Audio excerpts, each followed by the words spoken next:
වේලාව 12:45යි. මේ ශ්‍රී ලංකා ගුවන්විදුලි සංස්ථාවයි. මෙන්න ප්‍රවෘත්ති.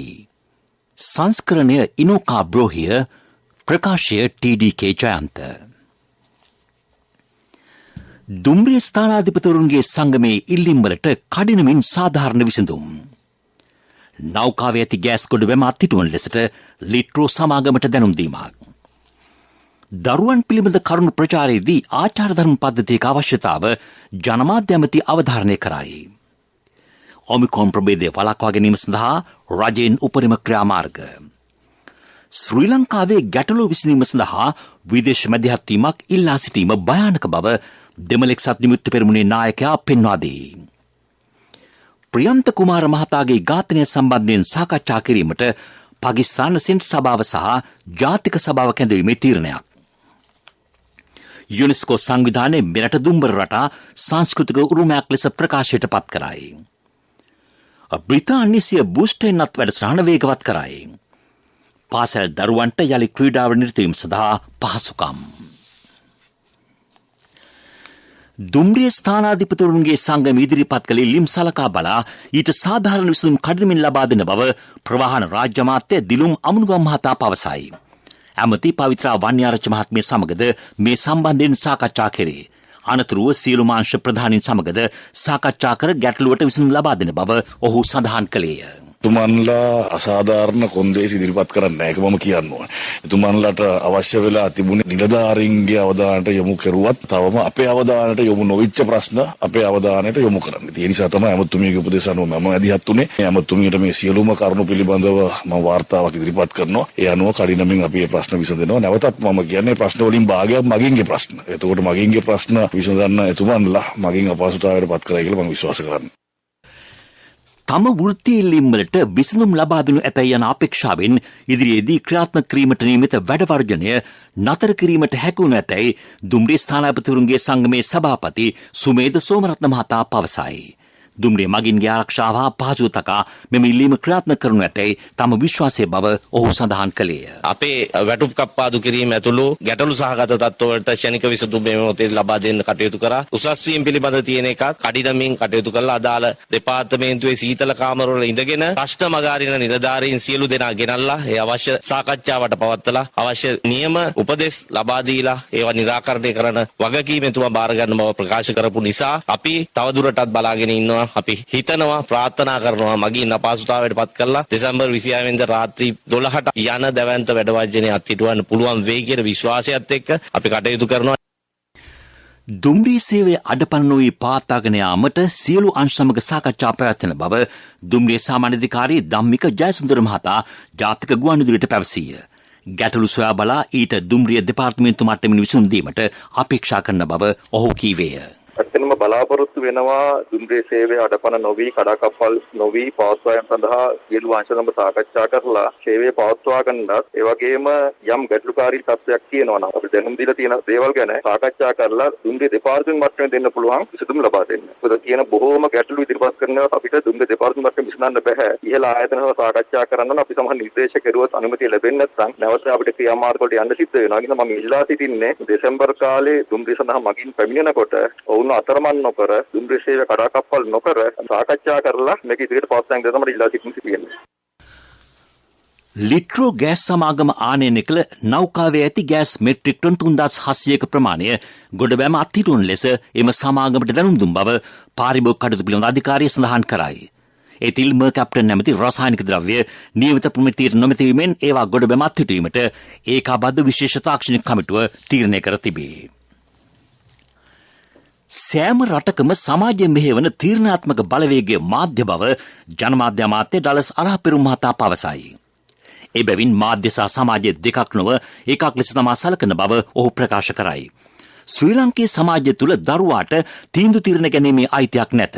එහෙත් ජාත්‍යන්තර තුළ තමන්ට අදාළ කාරණාවලදී තීන්දුව తీරන ගැනීමේ අයිතිය දරුවන්ට පවරා තිබේ. අමාත්‍ය ඩලස් අරහපෙරුම් මහතා මෙම අදහස් පළ කළේ ප්‍රවෘත්ති දෙපාර්තමේන්තයේ අද පැවති වැඩමුළුවකට එක්වෙමිනි. දරුවන් පිළිබඳ වාර්තාකරණයේදී ජනමාධ්‍ය අනුගමනය කළ යුතු ආචාර ධර්ම සම්බන්ධයෙන් එය පැවැත්වින. වැඩිදුරටත් අදහස් දැක් වූ අමාත්‍යවරයා වින්දිත දරුවන් සමාජයෙන් මුදාගත යුතු බව කීවේය. මේ වසරේ ගත වූ කාලය තුලදී ජාතික ළමා ආරක්ෂණ අධිකාරියට ළමා අපචාර සම්බන්ධ පැමිණිලි 10700කට වැඩි සංඛ්‍යාවක් වාර්තා වී ඇත. ඒවා වාර්තා වූ තොරතුරු පමණි. මාධ්‍ය සහ දරුවා අතර තිබිය යුත්තේ ගුරුවරයා සහ ශිෂ්‍යයා අතර සම්බන්ධයක් බවද ඔහු කීවේය.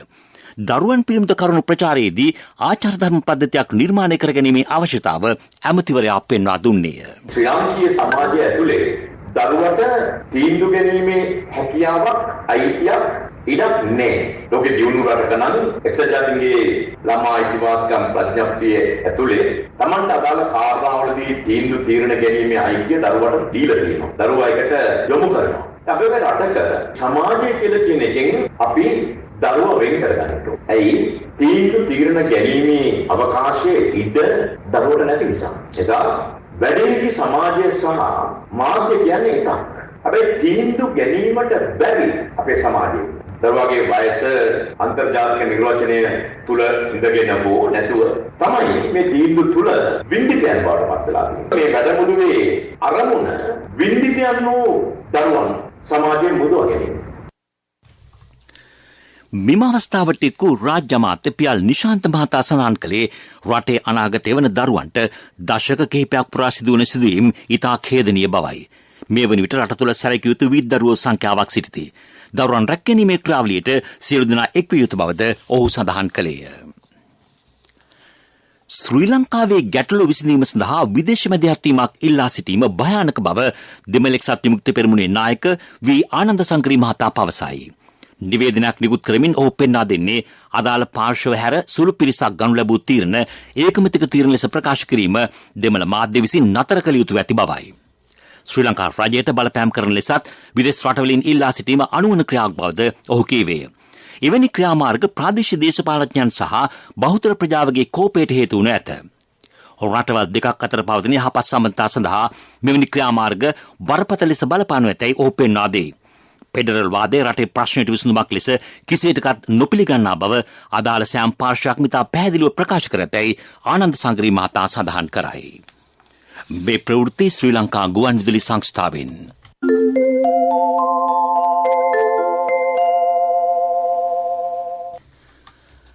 ප්‍රියන්ත කුමාර මහතාගේ ඝාතනය සම්බන්ධයෙන් සාකච්ඡා කිරීම සඳහා පාකිස්තාන සෙනෙට් සභාව සහ ජාතික සභාව කැඳවීමට ඒ රට රජය තීරණය කර ඇතැයි එක්ස්ප්‍රස් ට්‍රිබියුට් පුවත්පත වාර්තා කර තිබේ. පාකිස්තාන අගමැතිවරයාගේ පාර්ලිමේන්තු කටයුතු පිළිබඳ උපදේශක බාබර් අවන් මහතා සඳහන් කළේ මෙම ඝාතනය සම්බන්ධයෙන් පාර්ලිමේන්තු සභා දෙකේදී විවාද පැවැත්වෙන බවයි. සෙනෙට් සැසිවාරය මේ මාස 20 වෙනිදාත් ජාතික සභාව 22 වෙනිදාත් කැඳවා තිබේ. පාස්කු ප්‍රහාරය සම්බන්ධ නඩුව කොළඹ ත්‍රිපුද්ගල මහාධිකරණ විනිසුරු මඩුල්ල හමුවේ අද කැඳවින. එහිදී සාක්ෂි දීමට නියමිතව සිටියේ හිටපු ජාතික බුද්ධ්‍යංශ ප්‍රධානී නියෝජ්‍ය පොලිස්පති සිසිර මෙන්ඩිස් මහතායි. ඔහු අද සාක්ෂි දීමට සූදානම් පැමිණ සිටි නමුත් ඔහුට තිබූ රෝගී තත්ත්වයක් පිළිබඳව මෙහිදී සාක්ෂි දීම සම්බන්ධයෙන් ගැටලුවක් මතුවිය. එහිදී පැමිණිල්ල වෙනුවෙන් පෙනී සිටි රජයේ අධිනීතිඥවරයා සිසිර මෙන්ඩිස් මහතා සාක්ෂි දීමට සූදානම්ව පැමිණ ඇති බැවින් ඔහුගෙන් සාක්ෂි ලබා ගැනීම සිදු කළ යුතු බවද පැවසීය. පාස්කු බොහොම ප්‍රහාරයට මෙම සාක්ෂිකරු වගකිව යුතු සහ මෙම නඩුවට වැදගත් වන බැවින් ඔහුගේ රෝගී තත්ත්වය පිළිබඳව වෛද්‍ය වාර්තාවක් ලබාගත යුතු බවද ඔහු සඳහන් කළේය. මේ පිළිබඳ තීරණ ගැනීම සඳහා ත්‍රිපුද්ගල විනිසුරු මඩුල්ල අධිකරණ කටයුතු ටික වේලාවකට කල් තැබියේ. පාස්කු ප්‍රහාර පිළිබඳ සැලකිය යුතු තොරතුරු ලැබී තිබියදී ඒ වළක්වා ගැනීමට කටයුතු නොකළේයි එවක හිටපු ආරක්ෂක ලේකම් හේමසිරි ප්‍රනාන්දු මහතා කැඳවනු ලැබින. යුනෙස්කෝ සංවිධානය මෙරට දුම්බර රටා සංස්කෘතික උරුමයක් ලෙස ප්‍රකාශයට පත් කරයි. කලාල අත්කම් සහ කලා නිර්මාණ දුම්බර රටා යටතට ගැනේ. මහනුවර දිස්ත්‍රික්කයේ හස්තකර්මාන්තයක් ලෙස දුම්බර රටා බහුල වශයෙන් සිදු කෙරේ. මානව හිමිකම් කොමිසමේ සභාපති ධුරයට විශ්‍රාමික ශ්‍රේෂ්ඨාධිකරණ විනිසුරු රෝහිණී මාර්සිංහ මහත්මිය පත් කෙරේ. ඒ සමාජිකයෝ ලෙස පූජ්‍ය කළුපාන පිරතන ස්වාමින් වහන්සේ නම් කරනු ලැබ ඇත. ජනාධිපති ගෝඨාභය රාජපක්ෂ මැතිතුමා මෙම පත්වීම් සිදු කර තිබේ. කොවිඩ් ප්‍රතිශතීකරණ වැඩසටහන යටතේ ජනතාවට ලබා දී ඇති සමස්ත එන්නත් මාත්‍රා සංඛ්‍යාව 3,11,92,2කි. 1,59,58,080 දෙනෙකුට දෙවැනි මාත්‍රාව ලබා දී ඇත. මාත්‍රා දෙකම ලබාගත් සංඛ්‍යාව 1,37,93,217කි. බූස්ටර් මාත්‍රාව ලබා දී ඇති සංඛ්‍යාව 14,40,750කි. කොටිකාවත්ත මුල්ලේරියාව ප්‍රාදේශීය සභාවේ උපසභාපති තනතුරට මාධ්‍යවේදී ප්‍රින්ස් ගුණසේකර මහතා තේරී පත්තේ. කොටිකාවත්ත ප්‍රාදේශ සභා කාර්යාලයේදී අද පැවති ඡන්ද විමසීමේදී ඔහු වැඩි ඡන්දයෙන් තේරී පත්තිය. කොළඹ තර්ස්ටන් විද්‍යාලයේ ආදි ශිෂ්‍යයෙකු වන ගුණසේකර මහතා ශ්‍රී ලංකා ගුවන්විදුලි සංස්ථාවේ නිදහස් මාධ්‍යවේදියෙකු ලෙස කටයුතු කරයි. ඔහු දිනමන පුවත්පතේ ක්‍රීඩා කර්තෘවරයාද වෙයි. ඔහු වසර 30කට ආසන්න කාලයක් ප්‍රාදේශ සභා මන්ත්‍රීවරයෙකු ලෙස කටයුතු කරයි. මීළඟට ප්‍රමුඛ පුවත.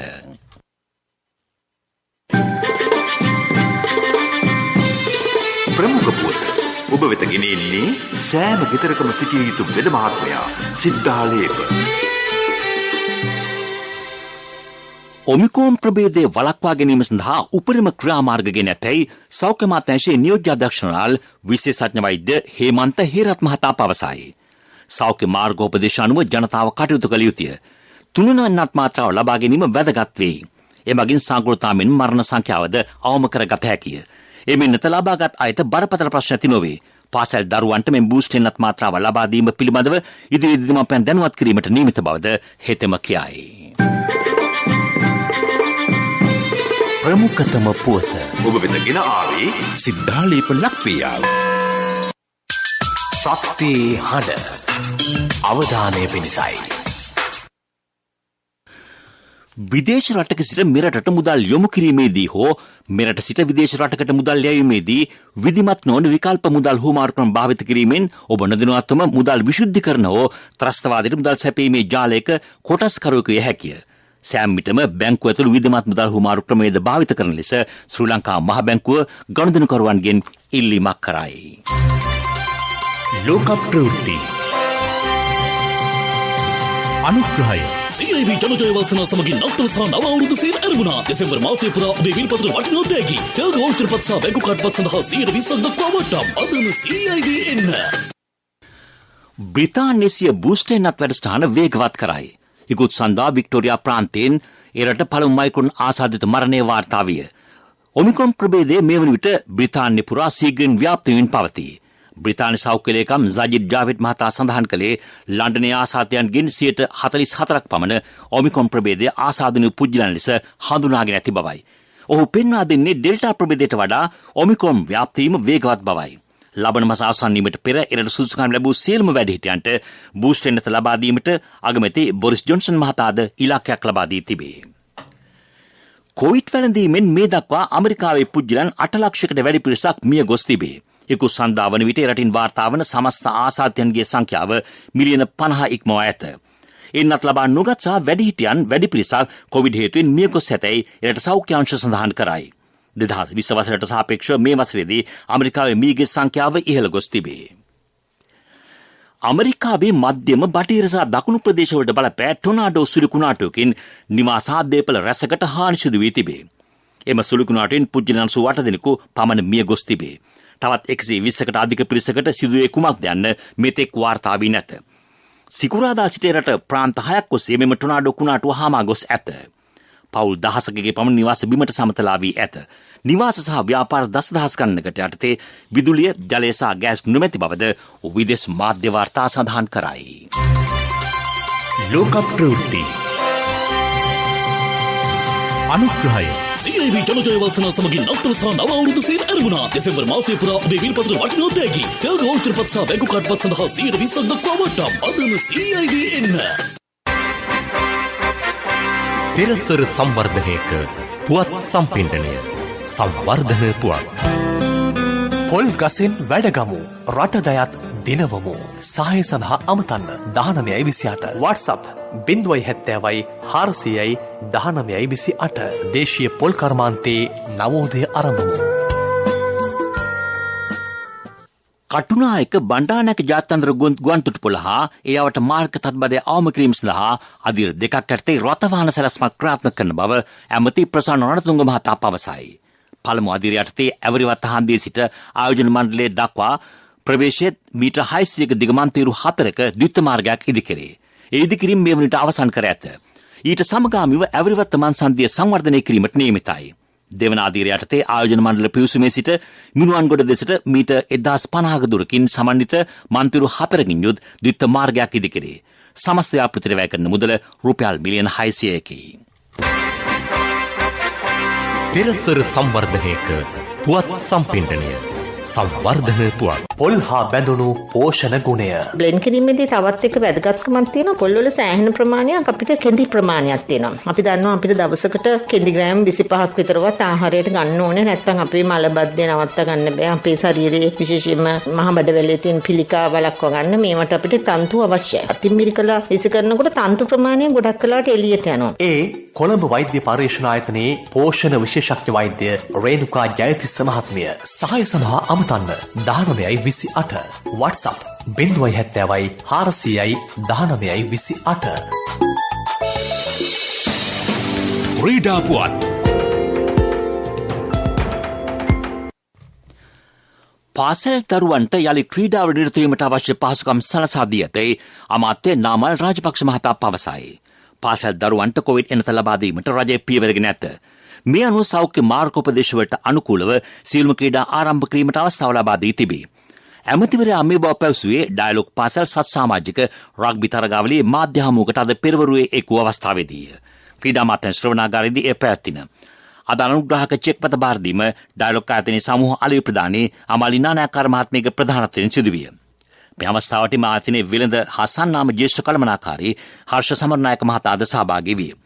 පාසල් රග්බි තරගාවට කොළඹ රාජකීය රග්බි ක්‍රීඩාංගණයේදී ලබන සෙනසුරාදා ආරම්භ වීමට නියමිතයි. මේ දී අදහස් දැක්වූ ක්‍රීඩා අමාත්‍ය නාමල් රාජපක්ෂ මහතා මේ වසරේ ආරම්භ කරපු ග්‍රාම සේවක වසම් වලින් දක්ෂ ක්‍රීඩිකාවන් සොයා ගැනීමේ වැඩසටහන මේ වෙනකොට ක්‍රියාත්මක වෙනවා. ඒ අපි ලබන වසරේ වෙනකොට ප්‍රාදේශීය කොට්ටාස මට්ටමට ප්‍රාදේශීය කොට්ටාස තුලින් දිස්ත්‍රික්ක මට්ටමට පළාත් මට්ටමට රැගෙන යන්න කටයුතු කරනවා. ඒ හඳුනාගන්න දක්ෂ ක්‍රීඩිකාවන් අපි විශ්වාස කරනවා ඉදිරි කාල සීමාව තුළ ප්‍රධාන සංගම් හරහා ඔවුන්ගේ වැඩිදුර ක්‍රීඩා කෞශල්‍ය දියුණු කිරීමට යොමු කිරීමට ඒ වගේම හඳුනාගන්න ක්‍රීඩිකාවන් ජාත්‍යන්තර තලයේ ක්‍රීඩකයෝ බවට පරිවර්තනය කරන්න අපට අවකාශය ලැබෙයි කියලා. ලංකා ප්‍රීමියර් ලීග් තරගාවලියේ තවත් තරග දෙකක් කොළඹ ආර් ප්‍රේමදාස ක්‍රීඩාංගණයේදී හෙට පැවැත්තේ. කොළඹ ස්ටාර්ස් කණ්ඩායම සමග ජැෆ්නා කිංස් කණ්ඩායම පසුරු 3ට තරගවදී. දඹුල්ල ජයන්ට්ස් සහ කැන්ඩි වොරියර්ස් කණ්ඩායම අතර තරගය හෙට රාත්‍රී 7:30ට පැවැත්වීමට නියමිතයි. ව්‍යාපාරික පුවත් ඔබ වෙත ගෙන එන්නේ NSB සල්ලි එහෙන් තෑගි මෙහෙන් ස්වර්ණ ජයන්ති වාසනා ජයග්‍රාහකයා ඔබද. ග්‍රීන් පැරඩයිස් මල් ප්‍රදර්ශනය දිවුලුපිට නගරයේ කේන්ද්‍ර කර ගනිමින් ආරම්භේ. ඇමති ප්‍රසන්න රණතුංග මහතා ප්‍රධාන ආරාධකයා ලෙස අද පෙරවරුවේ එම අවස්ථාවට එක්විය. ඒ ලබන ඉරිදා දක්වා පැවැත්තේ. දිවිනේ පැවැත්වෙන විශාලතම මල් ප්‍රදර්ශනය දෙමයයි. අලෙවි කුටි 120කින් පමණ සමන්විත මේ ප්‍රදර්ශනයට ඉදිරිපත් කිරීම විශේෂත්වයකි. උද්භිද හා කෘෂිකර්ම දෙපාර්තමේන්තුව ප්‍රදර්ශන කුටිද මෙහි පැවැත්වෙයි.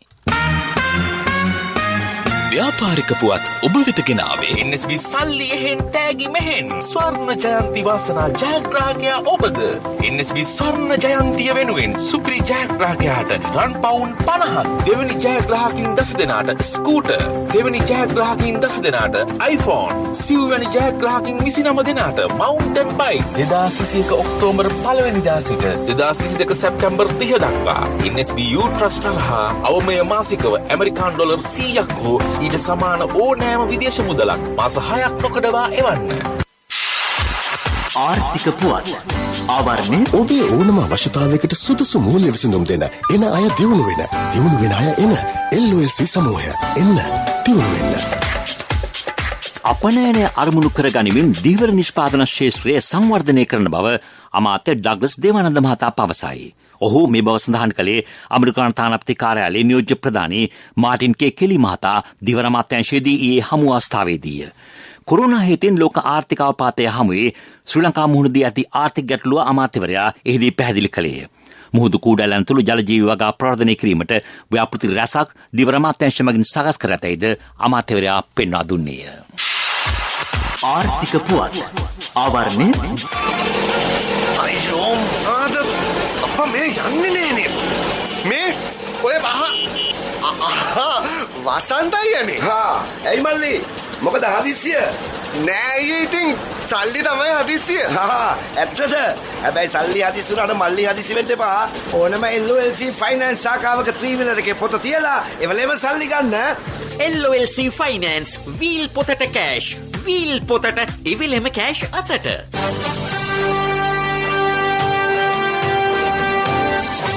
කාලගුණ වාර්තාව දිවයින හරහා ඊසාන දිගමෝ සංස්ථාපිත වී ඇත. දකුණු දෙසින් පහළ වායුවලේ කැළමිලි තත්ත්වයක් වර්ධනයෙන් පවතින බව කාලගුණ විද්‍යා දෙපාර්තමේන්තුව නිවේදනය කරයි. නැගෙනහිර මධ්‍යම සහ ඌව පළාත්වලත් මාතර හම්බන්තොට සහ පොළොන්නරුව දිස්ත්‍රික්කවලත් විටින් විට වැසි ඇතිවේ. ඇතැම් ස්ථානවලට මිලිමීටර් 75කට වැඩි වැසි ඇතිවිය හැකිය. උතුරු පළාතේ සහ අනුරාධපුර දිස්ත්‍රික්කයේ වැසිවාර කිහිපයක් ඇතිවේ. දෙවෙනි සෙසු ප්‍රදේශවල සවස් කාලයේදී හෝ රාත්‍රී කාලයේදී තනින් තන වැසි හෝ ගිගුරුම් සහිත වැසි ඇතිවන අතර ඇතැම් ස්ථානවලට මිලිමීටර් 75ක පමණ තරමක තද වැසිද ඇතිවිය හැකිය. ප්‍රවෘත්ති අවසන් කිරීමට යලි සිරස්තල. දුම්රිය ස්ථානාපතිවරුන්ගේ සංගමයේ ඉල්ලීම්වලට කඩිනමින් සාධාරණ විසඳුම්. නෞකාවේ ඇති ගෑස් ගොඩබිම අත්හිටුවන ලෙසට ලිට්‍රෝ සමාගමට දැනුම් දීමක්. දරුවන් පිළිබඳ කරුණු ප්‍රචාරයේදී ආචාර ධර්ම පද්ධතියක අවශ්‍යතාව ජනමාධ්‍ය අමාත්‍යවරයා අවධාරණය කරයි. ඔමික්‍රොන් ප්‍රභේදය වළක්වා ගැනීම සඳහා රජයෙන් උපරිම ක්‍රියාමාර්ග. ශ්‍රී ලංකාවේ ගැටලුව විසඳීම සඳහා විදේශ මැදිහත්වීමක් ඉල්ලා සිටීම භයානක බව දෙමළ එක්සත් විමුක්ති පෙරමුණේ නායකයා පෙන්වා දෙයි. ප්‍රියන්ත කුමාර මහතාගේ ඝාතනය සම්බන්ධයෙන් සාකච්ඡා කිරීමට පාකිස්තාන සෙනට් සභාව සහ ජාතික සභාව කැඳවීමේ තීරණයක්. යුනෙස්කෝ සංවිධානය මෙරට දුම්බර රටා සංස්කෘතික උරුමයක් ලෙස ප්‍රකාශයට පත් කරයි. බ්‍රිතානිසිය බුස්ටෙන්වත් වැඩසටහන වේගවත් කරයි. පාසල් දරුවන්ට යළි ක්‍රීඩාව නිරතවීම සඳහා පහසුකම්. අපගේ මෙම ප්‍රවෘත්ති ප්‍රකාශයට www.slbc.lk වෙබ් අඩවිය ඔස්සේද ඔබට සවන් දිය හැකියි. මීළඟට අපගේ ප්‍රධාන ප්‍රවෘත්ති ප්‍රකාශය සවස 6ට බලාපොරොත්තු වන්න.